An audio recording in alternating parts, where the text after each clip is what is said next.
oil crisis has made us all acutely aware of our own rising fuel bills and the amount of energy we're using. But what can we do about it when we're buying and selling a house? And what are the implications of the Energy Performance Certificate?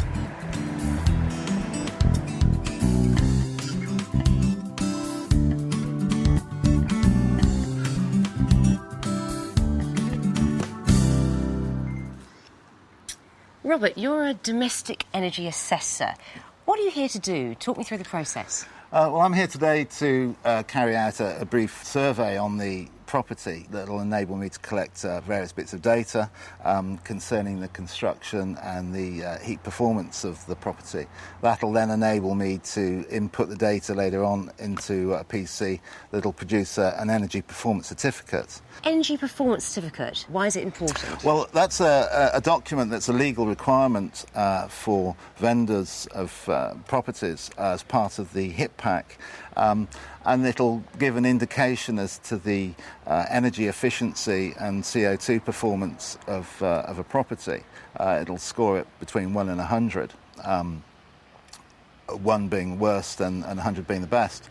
And it'll take into account things such as loft insulation, the performance of windows, how the property is heated, and also the volume of the property, and of course the age of the property.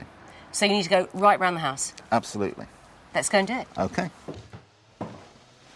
Robert, I'm selling this house. What do I need to know?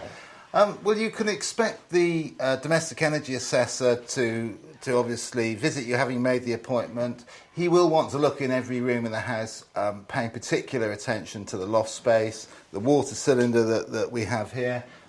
Also, things like this boiler. He will want to take a photograph of the boiler. He'll also want to make a note of what type it is. It's great if the householder has any bills or invoices of recent work, such as cavity wall insulation. If you have had additional things such as double glazing. And that'll all count towards the energy efficiency of the house and make it a better score? Absolutely, yes. It's important that householders are aware that it's primarily the boiler and the insulation that are going to have the biggest effect on their EPC. It is possible to have an old Victorian house such as this one that still has a good score, providing that measures are undertaken. Who owns the EPC when it's been completed? Well, the EPC will have been commissioned by the agency that's putting together the Home Information Pack, which generally will have been appointed by the estate agent. However, the vendor, the householder, they actually own the HIP, so if you were to transfer agencies, as an example, you would still be able to take that HIP with you.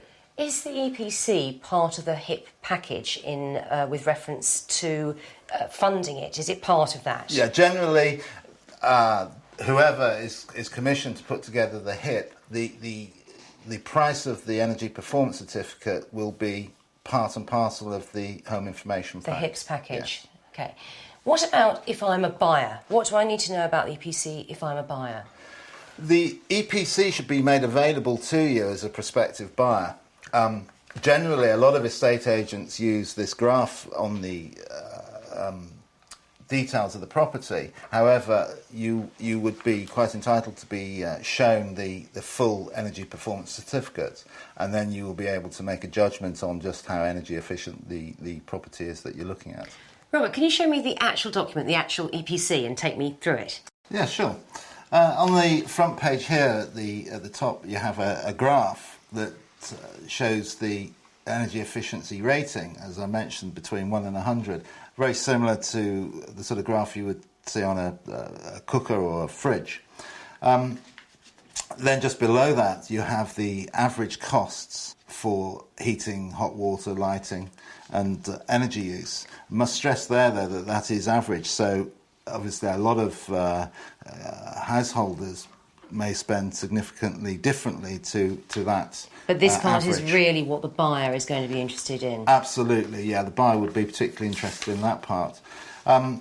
There's also then an overview of the various aspects of the property, for instance, the windows, roof, walls, etc., that actually are taken into account when the EPC score is calculated. And that gives also an overview as whether it's good, average, poor or very poor. It's very understandable language. Very easy to understand indeed, yes. Perhaps the most important part for particularly the buyer is the recommendations. So, for instance, they're easily split into three sections. So there's the lower cost measures, in this example, low energy lighting for all